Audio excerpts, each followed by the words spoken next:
కన్నీటి ప్రార్థనలో ఎంత శక్తి ఉందయ్యా అని అంటే, చచ్చిపోబోతున్న హిజ్కియా ప్రాణాన్ని కాపాడే అంతగా కన్నీటి ప్రార్థనకు శక్తి ఉంది. లాజరు చచ్చిపోయాడు, సమాధి చేయబడి 4 రోజులు అయిపోయింది. 4వ రోజున యేసయ్య వచ్చాడు. మరియ వెళ్ళి యేసయ్య పాదాల మీద పడి బాగా ఏడ్చింది. ఆయన పాదాలను కన్నీటితో తడిపేసింది. యేసయ్య, నువ్వు కానీ వచ్చి ఉన్నట్లయితే నా తమ్ముడు చచ్చిపోయేవాడు కాదయ్యా. ఏడ్చింది. మరియ ఏడుస్తూ ఉంటే యేసయ్య కూడా తట్టుకోలేకపోయాడండి. ఎంతగా ఏడ్చిందో ఆ ఏడుపు చూస్తే యేసయ్య కూడా తట్టుకోలేక యేసయ్య కూడా ఏడ్చేసాడటండి. ఎంత 11వ అధ్యాయము యోహాను సువార్త 33వ వచనం. ఆమె ఏడ్చుటయు, ఆమెతో కూడా వచ్చిన యూదులు ఏడ్చుటయు యేసు చూచి కలవరపడి ఆత్మలో మూలుగుచ్చు అతనిని ఎక్కడ ఉంచితిరి అని అడుగగా, వారు ప్రభువా వచ్చి చూడమని ఆయనతో చెప్పిరి. యేసు కన్నీళ్ళు విడిచెను. యేసయ్య కూడా ఏడ్చేశాడండి. ఆ రోజు మరియ కన్నీళ్ళు, తను బహుగా ప్రేమించినటువంటి మరియ ఏడుస్తూ ఉంటే యేసయ్య కూడా ఏడ్చేశాడండి. నా ప్రభువు జాలిపడి కన్నీళ్లు తుడిచేవాడు, మనతో అవసరమైతే ఏడ్చేవాడు. ఎంత అద్భుతమైన దేవుడండి మనం సేవిస్తున్న ప్రభు అయిన యేసుక్రీస్తు. చచ్చిపోయినటువంటి లాజర్ను సమాధి చేసేసిన తర్వాత బ్రతికించింది ఏమిటో తెలుసా? చెప్పండి, ఏమిటో? మరియ యొక్క కన్నీటి ప్రార్థన.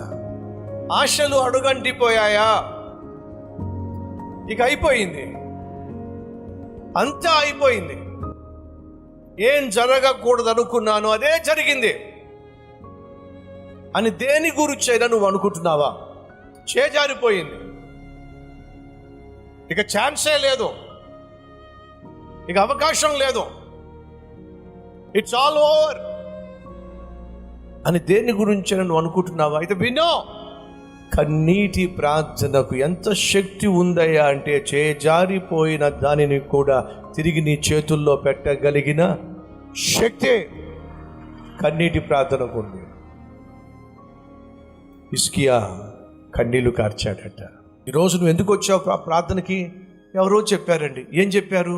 ప్రార్థన చేస్తే దేవుడు ఆరోగ్యాన్ని ఇస్తాడని, ప్రార్థన చేస్తే దేవుడు ఉద్యోగాన్ని ఇస్తాడని, ప్రార్థన చేస్తే దేవుడు స్వస్థపరుస్తాడని, ప్రార్థన చేస్తే దేవుడు ప్రమోషన్ ఇస్తాడని, గర్భఫలాన్ని ఇస్తాడు. ఎస్, నేను ప్రకటిస్తున్న దేవుడు ప్రార్థనకు జవాబిచ్చే సజీవమైన దేవుడు. కానీ వినండి, వరం కోసమే ఒకవేళ నువ్వు దేవుని సన్నిధికి వస్తే వరాలు ఇచ్చే దేవుడు నువ్వు పోగొట్టుకుంటావు. ఓ ప్రశ్న, నేను మీకు మామిడి మొక్కిస్తాను, మామిడి తొక్కిస్తాను, మీకు ఏది కావాలి చెప్పండి? మామిడి మొక్క కావాలా, మామిడి ముక్క కావాలా? గట్టి చెప్పండి. ముక్క అయితే వెంటనే నోట్లో వేసుకోవచ్చు కదా, కక్కుర్తి పడి ఏం కోరుకోవచ్చు? మొక్కనే కోరుకోవచ్చు. ఎందుకులే అండి, మామిడి మొక్క మీరు ఇస్తే మాత్రం అది తీసుకెళ్ళి నేను పెరట్లో వేసుకొని అది పెరిగి పెద్దదై ఎవడు చూడొచ్చాడు, ఆ మొక్క ఏదో నోట్లో వేసుకుంటాను. సో మొక్క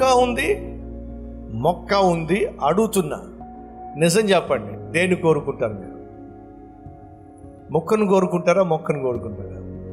మొక్క అయితే ఏం చేస్తా చెప్పండి, అది ఉన్నంత కాలం మీకు పండ్లు ఇస్తానే ఉంటుంది. అదే మొక్క కోరుకుంటే 2 నిమిషాల్లో మాయమైపోతుంది. ఈరోజు దురదృష్టం ఏమిటంటే చాలామంది మొక్కను కోరుకోకుండా మొక్కను కోరుకునే వాళ్ళు ఉన్నారు. మొక్క అయితే వెంటనే తీసేసుకోవచ్చు, అదే మొక్క అయితే కొంచెం టైం పడుతుంది. సహోదరి సహోదరులు, ఈరోజు నీకు కావాల్సింది వరాలు కాదు, వరాలు ఇచ్చే దేవుడు. నువ్వు దేవుణ్ణే కోరుకున్నట్లయితే కొంచెం కొన్ని సందర్భాల్లో నీకు వచ్చే జవాబు ఆలస్యం కావచ్చు, కానీ ఇచ్చే జవాబు మాత్రం అద్భుతంగా ఉంటుంది, అందులో సందేహము లేనే లేదు. హిజ్కియా బాగు చేస్తా, నీ ఆయుష్ను పొడిగిస్తా, నువ్వు కన్నీళ్లు కార్చడం నేను చూశా కాబట్టి నీ ప్రార్థన అంగీకరించా. అంతేనా? మళ్ళా చదువుతున్నా, నీవు కన్నీళ్లు విడుచుట చూచి తినే నీ ప్రార్థన అంగీకరించి తిని. ముందు ఏ జరిగింది చెప్పండి? దేవుడు ప్రార్థన అంగీకరించాడా లేకపోతే కన్నీళ్లు చూశాడా? మొదటిగా అర్థం చేసుకోండి సంగమా. మొదట యేసు కన్నీళ్లు చూశాడో కాబట్టి ప్రార్థనను అంగీకరించాడు. ఈరోజు మన మధ్య ఎవరైనా ఉన్నారా? నా ప్రార్థన అంగీకరించట్లేదు దేవుడు, నా ప్రార్థన అంగీకరించటం లేదు దేవుడు, నా ప్రార్థన అంగీకరించటం లేదు దేవుడు అంటున్న వాళ్ళు ఉన్నారా? అయితే కన్నీటితో ప్రయత్నం చేయి. దేంతో ప్రయత్నం చేయాలి? కన్నీళ్లతో ప్రయత్నం చేయి.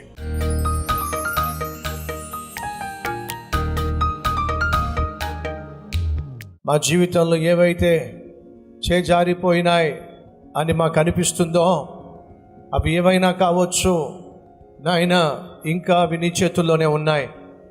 కాబట్టి నాయన, మీ బిడ్డలు వేటి విషయం అయితే ప్రార్థన చేస్తున్నారో వాటి విషయంలో నాయన అద్భుతం జరిగించండి. వివాహం కాదేమో అని అనుకుంటున్న తమ్ముడిని చెల్లిని ప్రభువా ధైర్యపరచు నాయన. కన్నవాడివి నీవే, వెళ్ళబెట్టి కొన్నవాడివి నీవే. కళ్యాణం జరిగించడం నీ కష్టమేమీ కాదు ప్రభువా. మీ నామాన్ని మహిమపరచుకోండి అయ్యా.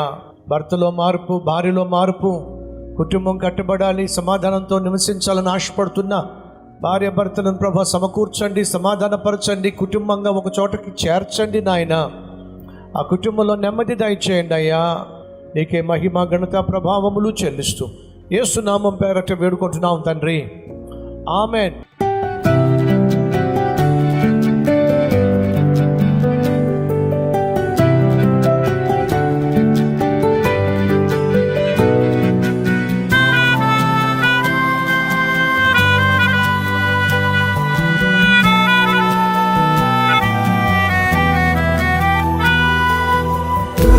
డైలీ డివోషన్ మీకు ఆశీర్వాదకరంగా ఉంటే 10 మందికి షేర్ చేయండి, లైక్ చేయండి, ఒక కామెంట్ పెట్టండి. దేవుడు మీకు తోడై ఉండును గాక. షలోమ్.